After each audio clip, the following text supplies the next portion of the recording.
Línea a Delfina Rossi, economista, docente universitaria, exdirectora del Banco Nacional Argentina, actual directora del Banco de la Ciudad de Buenos Aires y también referenta de Buenos Aires 3D.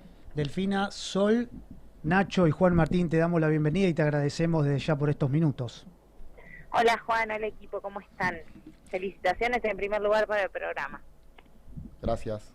¿Cómo estás, Bueno, Delfina? muchas gracias Delfina, y sé que no tenemos demasiado tiempo. Me gustaría entrar de lleno a la entrevista y fundamentalmente la primera pregunta que surge es teniendo en cuenta estos primeros 2 meses de gobierno de Javier Milei, donde vimos un trámite que inició con un decreto de necesidad y urgencia, el 70/23, y luego la famosa ley ómnibus, que finalmente su trámite legislativo termina cayendo.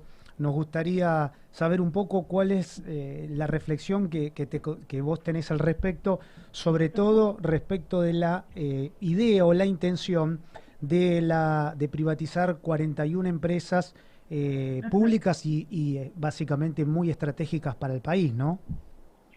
Sí, bueno, la verdad que nosotros obviamente hicimos campaña en contra de Javier Milei, advertimos que esto era parte de su proyecto, él lo dice abiertamente, estuvo ahora en su último viaje internacional en Israel y también en Italia dando conferencias de prensa hablando de que para él el Estado es una aberración. La verdad que es algo asombroso. Tenemos un jefe de Estado que repudia lo público y el Estado, y en este plan obviamente de achicar el Estado, de retirar al Estado de la economía, está el de desprenderse de empresas públicas, estratégicas, gestionadas por el gobierno nacional, muchas veces por entes autárquicos y con mucha independencia también de la política, como él le dice, ¿no? Esta voluntad la vimos expresada, como bien vos decís, Juan, en el DNU, donde ya se promueve que se pueda listar, que es decir, que se conformen las empresas del Estado como sociedades anónimas y se puedan salir a bolsa y entonces empiezan a ser coparticipadas por el sector privado, y también en la ley ómnibus. En la ley ómnibus se suponía que había un tratamiento diferenciado entre grandes grupos de empresas públicas, algunas con mayores intereses estratégicos como las nucleares, etcétera, pero la verdad que con mucha preocupación se estaba elevando ese dictamen. Si bien se cayó la ley ómnibus, lo cierto es que el decreto, lo único que quedó objetado por parte de la justicia es la parte en la cual el capítulo laboral, el resto del decreto sigue vigente, ¿no? Entonces aquí me parece que lo más importante es, una vez que se cayó el tratamiento legislativo de la ley ómnibus, es que se pueda dar tratamiento en el Senado, como le está pidiendo el bloque de senadores del Bien por la Patria, a justamente el DNU, y se pueda derogar en su totalidad, ¿no? Recordemos que igualmente para que sea derogado el DNU tiene que ser tratado tanto en el Senado como en la Cámara de Diputados, ¿no? Mientras tanto, que es lo que vemos en estos 2 meses, es que se está haciendo una licuación de los ingresos por parte de los argentinos y argentinas, y que el Tesoro efectivamente cerró a punto todas las planillas, no está transfiriendo recursos a absolutamente nadie, y a mí me parece que la estrategia puede ser muy bien la de los 90, que es que empiezan a tener fallas, entre comillas, las empresas públicas, que pasan a ser menos productivas, que se produzcan los salarios de los trabajadores, que sus directivos tengan la perspectiva de justamente echar a la renta de los trabajadores o no ser competitivos en el mercado, para decir que son ineficientes y así justificar su venta, ¿no? Realmente el decreto de designación de las nuevas autoridades de los medios públicos, de lo que es la televisión pública y TELAM, pareciera que va en esta línea, ¿no? Entonces, con el marco legal vigente, empiezan a vaciar a las empresas públicas para después justificar su desguace. Sí, la verdad que es un escenario que luce bastante complejo. Lo que me parece que me parece interesante aprovechar toda tu experiencia que tenés, tanto como tuviste un paso como directora, como decíamos al principio, en el Banco Nación, y actualmente desde el año 2019 cumpliendo funciones como directora, en este caso por la oposición, en el directorio del Banco de la Ciudad de Buenos Aires, donde me parece que sería interesante cuál es la mirada que vos tenés respecto de específicamente cuál es la función que puede llegar a tener o que tiene que cumplir una banca pública en contraposición a lo que es la banca privada, y por eso es la discusión de decir, no es que se está en contra de los privados, sino que el sistema público, el sistema financiero argentino, tiene un montón de bancos de capital privado que hacen su negocio y llevan adelante su tarea, pero que debería de existir ciertos bancos públicos porque de alguna forma también cumplen un rol o una función en la estructura económica o en el desarrollo económico nacional que difícilmente lo pueden hacer bancos que tengan un capital privado. Digamos, nos gustaría una reflexión desde tu lugar como operadora o como directora de un banco público, ¿cuál es la diferencia o qué mirada aporta un banco público en diferencia de lo que podría ser un privado, ¿no? Bueno, en primer lugar me gustaría reivindicar que el hecho de que sea público no quiere decir que sea ineficiente o de mala calidad, sino lo contrario, ¿no? Entonces, hoy justamente en la carta que publica, bueno, en el escrito que publica Cristina Fernández de Kirchner, lo dice, ¿no? Estamos de acuerdo en que hay que tener un Estado más eficiente, más inteligente, pero esto no quiere decir que más Estado en sí mismo sea mejor, sino que hay que discutir para qué, con qué fundamentos y cómo hacerlo justamente más útil, ¿no? En segundo lugar, el por qué y para qué tener empresas públicas depende de qué modelo de nación y de país uno se imagine. La realidad es que yo creo que en un modelo donde unos pocos hagan negocios, donde el trabajo sea mayoritariamente informal, donde sobran empresas y entramado industrial, claro, las empresas públicas te sobran, ¿sí? De alguna manera. Entonces, es coherente con el modelo de desarticulación, de desigualdad, de desindustrialización del país que tiene Javier Milei, que te sobren las empresas públicas, ¿no? Es un modelo que quiere contratar los servicios que proponen las principales multinacionales y los mil millonarios del mundo, incluido su aparente mejor amigo que es Elon Musk, es dueño de Twitter, de ahora la plataforma X y también de Tesla y de, bueno, uno de los principales mil millonarios.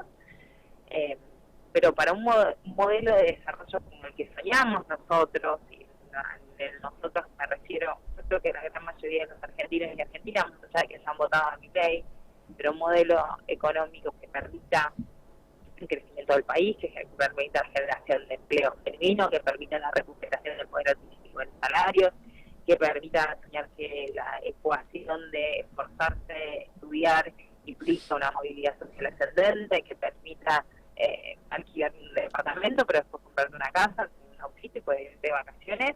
Eso requiere instrucción, requiere desarrollo, requiere inversiones, requiere de un Estado inteligente y sobre todo requiere de planificación.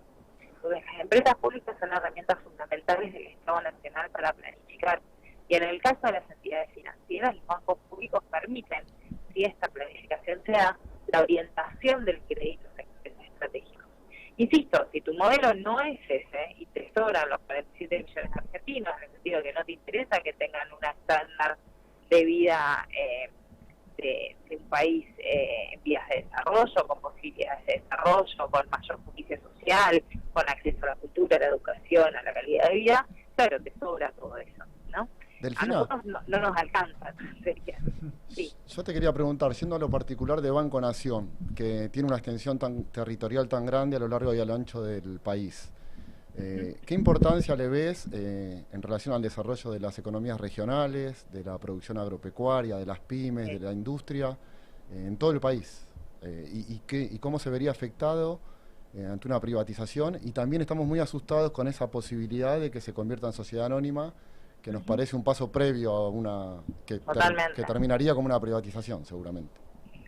Sí, bueno, la verdad que la magnitud del Banco Nación es sumamente importante, ¿no? Si nos mira el total de depósitos que tiene el Banco Nación del sector del sector privado no financiero y del sector público es el 20% del mercado, ¿no? O sea, es un quinto de todos los depósitos del país están en el Banco de la Nación Argentina. Entonces, la magnitud que tiene es enorme, ¿no? Y cumple también, como decías, una función social, que es la de que llegue un banco o un cajero o una oficina o una sucursal y sus servicios en nuestro país, en lugares en donde no hay prácticamente nada, ¿no? Entonces tienen unas funciones particulares muy importantes, y eso es, digo, los sectores concentrados siempre se han beneficiado del acompañamiento del Banco Nación, ¿no?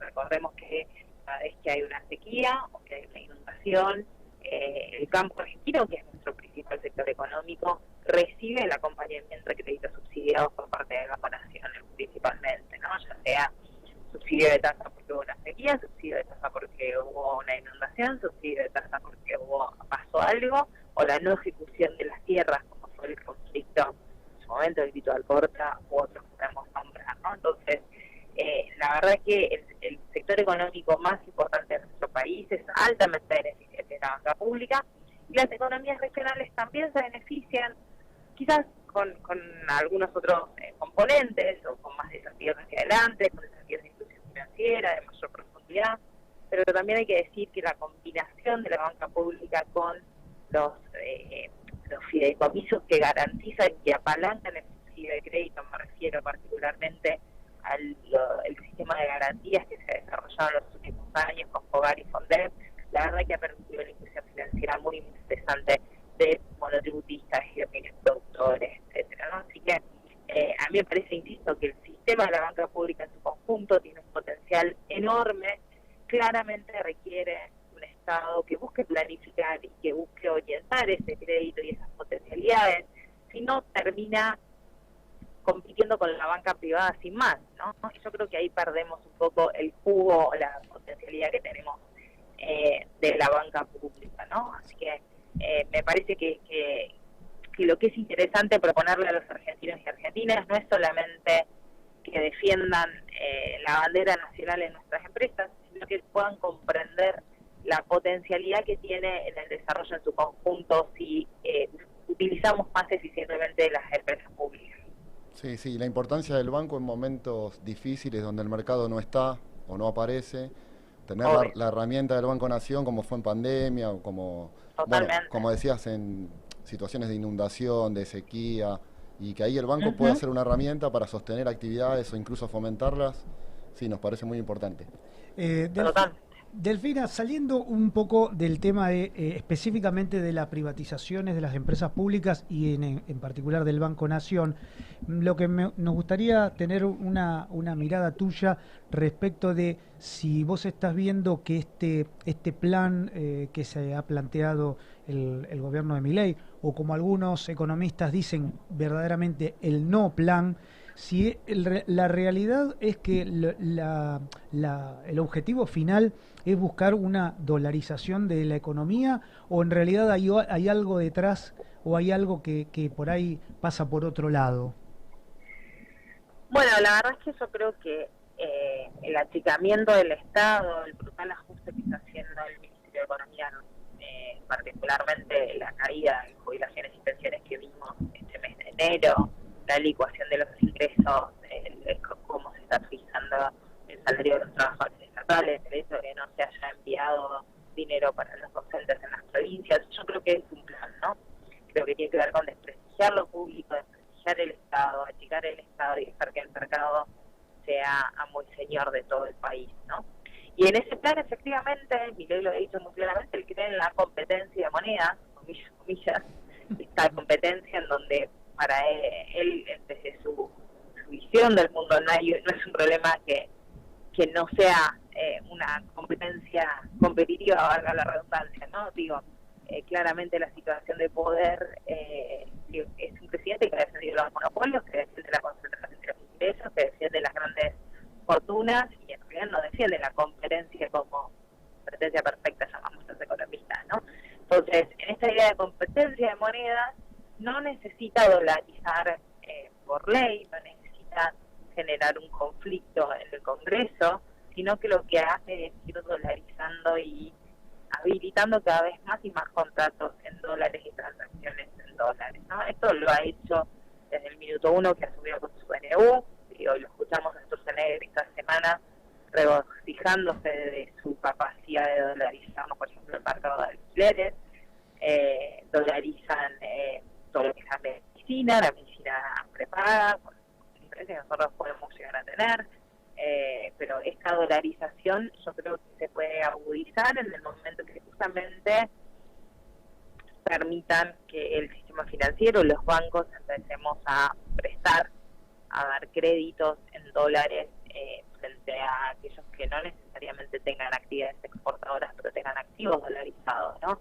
Pues se va dolarizando la economía y después cada vez es más y más difícil salir de esa situación. Digo, pensémoslo un segundo en un ejemplo cotidiano, ¿no? A todo el mundo le gustaría tener acceso a un crédito para la vivienda, la única herramienta disponible dado los altos niveles de inflación que hay es en UVA, porque la mayoría de los ingresos de la población están en dólares, pero supongamos que de repente le permitimos al sistema financiero dar créditos hipotecarios a 30 años en dólares. ¿Por qué no? Si yo sé que determinados ingresos pueden estar dolarizados, bueno, se va dolarizando así de a poco toda la economía y internalizo riesgos que la verdad que son muy preocupantes para el sistema económico y hago que la economía sea cada vez más vulnerable, ¿no? Entonces, la dolarización es muy funcional para la para que se sedimenten las diferencias sociales, para que los ricos sigan siendo los mismos ricos de siempre y los pobres nunca puedan llegar ni siquiera a ser una clase media o acceder a un activo dolarizado como la vivienda, ¿no? Así que la preocupación, a mi entender, es total, ¿no? Claro, es como que de alguna manera se busca como cristalizar una situación que hoy por hoy es altamente desigual y es como que se busca cristalizar, petrificar esa situación, digamos, con esta medida, porque con la dolarización de alguna forma se pierde el concepto de la movilidad social ascendente. Sí, se pierde cualquier capacidad de que podamos llegar a ser un país desarrollado, potencial. Es como muy complejo. Delfina, sí, los tengo que dejar porque estoy llegando a La Plata. Iba a ser esa última, así nos despedimos. Nos llegó un flyer, invitación, y por supuesto nosotros, al estar haciendo el programa, no pudimos acercarnos, pero nos llegó algo, novedades de la ciudad de La Plata. No sé si querés contar brevemente, en 2 minutos, de qué se trata. Sí, hay un grupo de compañeras acá en la ciudad de La Plata que van a estar, bueno, que vienen trabajando con nosotros, con Buenos Aires 3D, así que están lanzando La Plata 3D, La Plata por el Desarrollo, la Diversidad y la Democracia. Y bueno, estamos acá en este evento que esperemos que nos acompañen. Ya nos revisaron diferentes sectores de la política y sindicales que van a estar acompañándonos. Y bueno, así que muy contentos y contentas de que pueda ampliarse la organización popular en estos momentos en donde es tan importante pensar colectivamente cómo salir adelante. Buenísimo, buenísimo, y nos alegramos de que la organización de Buenos Aires 3D se siga ampliando. Te agradecemos por este tiempo con La Patria No Se Vende, te mandamos un abrazo grande y seguimos en contacto. Un abrazo a todos ustedes. Muchas gracias. Muchas gracias, Delfina. Pasaba por nuestro programa La Patria No Se Vende una gran compañera, economista y directora actualmente del Banco de la Ciudad de Buenos Aires, Delfina Rossi.